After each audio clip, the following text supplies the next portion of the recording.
सल वीडियोस तो आपने बहुत देखी होगी। कभी कोई आदमी कन्हैया कुमार पे जूता फेंक देता है, कभी कोई आदमी कन्हैया कुमार को थप्पड़ मार देता है, कभी कोई कन्हैया कुमार पे स्याही फेंक देता है। देखिए कन्हैया कुमार सुधरने का नाम नहीं लेता। इतनी बार कन्हैया हार चुका है, उसके बावजूद भी उछल उछल के इंटरव्यूज में बोलता है और कोई भी इससे सवाल करे कन्हैया कुमार अचानक से बौखला जाता है। कन्हैया कुमार की बॉडी लैंग्वेज देख के ऐसा लगता है कि यह आदमी बहुत ही रोंदू टाइप का आदमी है। तो आज मैं ऐसी वीडियोस लाऊंगा कन्हैया कुमार की घनघोर बेइज्जती हो रही है। जूता फेंके तो साथ में एक जोड़ी चप्पल एक्स्ट्रा लेकर के आइएगा, बाहर गर्मी बहुत ज्यादा है।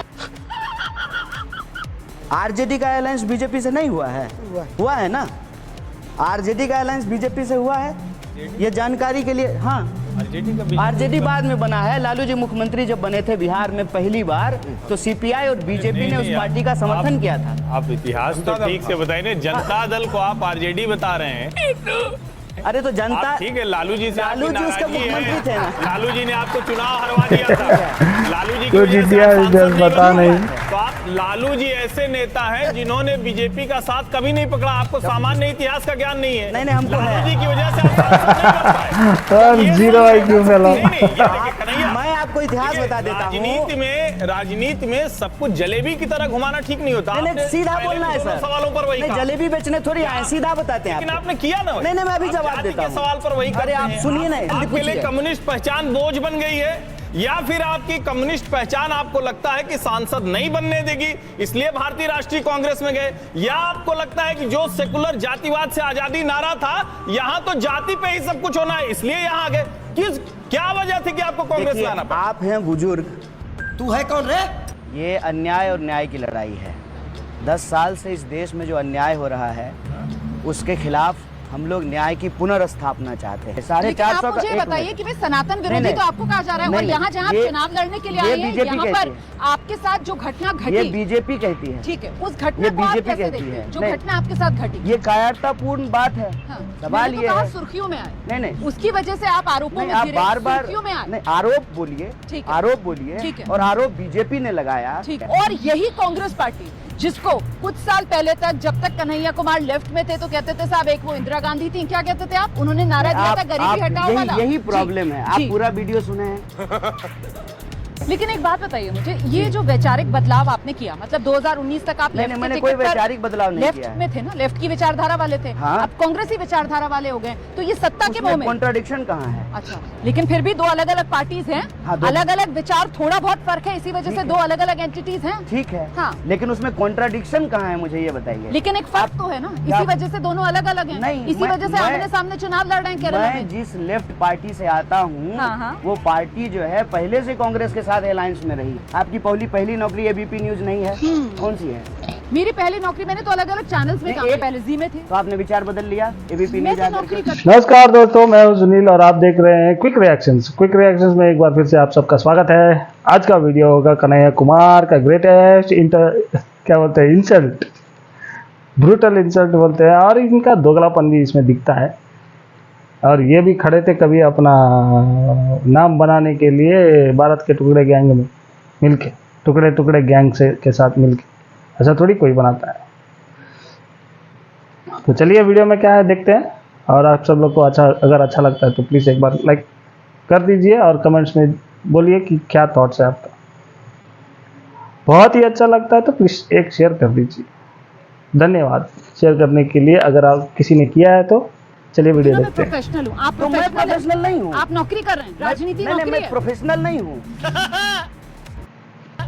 राजनीति पॉलिटिक्स दुनिया का सबसे सीरियस प्रोफेशन है। हम आप प्रोफेशनल हैं ना? बिल्कुल, और हम भी करियर ग्रोथ के हिसाब से आगे बढ़ते हैं। हम भी प्रोफेशनल, अपॉर्चुनिटीज जो मिलती हैं हम उसको ग्रास्प करते हैं। हम भी प्रोफेशनल। तो आप भी अपॉर्चुनिटीज ग्रास्प कर रहे हैं। प्रोफेशनल है। जहाँ पर वहीं पर आ रहे हैं। मुझसे इतना जोर क्यों है कि मैं जोर आपकी हाँ में हाँ में? अरे भाई, आप वही भाषा बोल रहे हैं जो बीजेपी बोलती है, इसीलिए आ गया अपने सवाल उनके सामने। बिल्कुल कभी नहीं, अभी मैं कभी नहीं। आप जो है, आप मनोज तिवारी को वहाँ बुलाइए।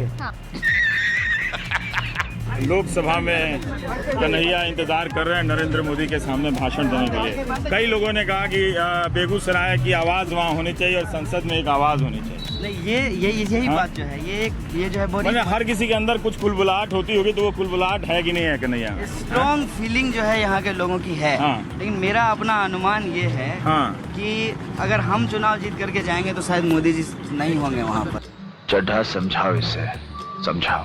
कन्हैया कुमार जी जब कहते हैं और मैं तमाम अखबारों की कटिंग प्रूफ के साथ भी लेकर आया आ गए हमारे संबित पात्रा। कश्मीर में रवांडा में जिस प्रकार 1000 महिलाओं का आर्मी ने उनके कंट्री के किया था, ठीक उसी प्रकार कश्मीर में हमारी आर्मी महिलाओं का रेप करती है तो तकलीफ होती है और लगता है कि ऐसी शिक्षा नहीं होनी चाहिए। दूसरा, जब कन्हैया कुमार जी अफजल गुरु जी का साथ देते हुए नजर आते हैं या मकबूल भट्ट के नमाज जनाजा करते हुए नजर आते हैं तो तकलीफ होती है। और ये केवल कन्हैया जी के लिए व्यक्तिगत रूप से नहीं है, कन्हैया जी तो एक सोच के व्यक्ति हैं और उस तमाम सोच के लिए है। तकलीफ तब होती है जब कन्हैया कुमार जी, मुझे रेक्टिफाई कर दीजिएगा अगर मैं गलत हूँ, जब आप कहते हैं कि मैं अपनी पत्नी का नाम और अपने बच्चे का नाम भारत माता की जय रखूँगा ताकि रोज मैं उन्हें पुकार सकूँ भारत माता की जय कहकर। देखिए कितनी फर्क है सोच में। मैं भारत माता को माँ मानता हूँ, ये भारत माता को पत्नी बनाना चाहते हैं। आप क्रोनोलॉजी समझ लीजिए। वो अखबार आरएसएस से निकलता है। कौन सा? टाइम्स ऑफ इंडिया आरएसएस निकालती है। टाइम्स ऑफ इंडिया और ये न्यूज 18 आरएसएस निकालती है। मैं न्यूज 18 में सुना हूँ भाई साहब, ये न्यूज 18 आरएसएस का है। अरे सुन तो न्यूज 18 के एंकर से पूछता आप आरएसएस के हैं? ए भाई साहब, न्यूज 18 ने ये न्यूज दिखाया था और यहाँ ताली बजी है कुछ एंकर्स ने न्यूज 18। दिल्ली का चुनाव जब आप हारे मनोज तिवारी के खिलाफ, उस हार के झटके से क्या उबर गए हैं कन्हैया कुमार? क्योंकि लगातार दूसरा चुनाव हारे आप।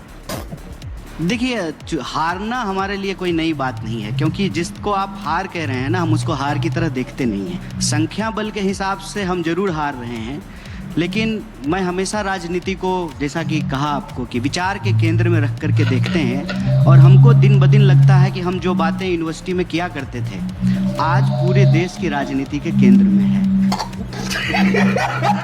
बताइए ना, क्या हुआ कि आम आदमी पार्टी से गठबंधन करने के बाद भी लोकसभा में आप 7 सीटें हारे और आप अपना चुनाव, हालांकि वोट आपने बहुत लिए थे, पर उस हार का विश्लेषण आपने किया?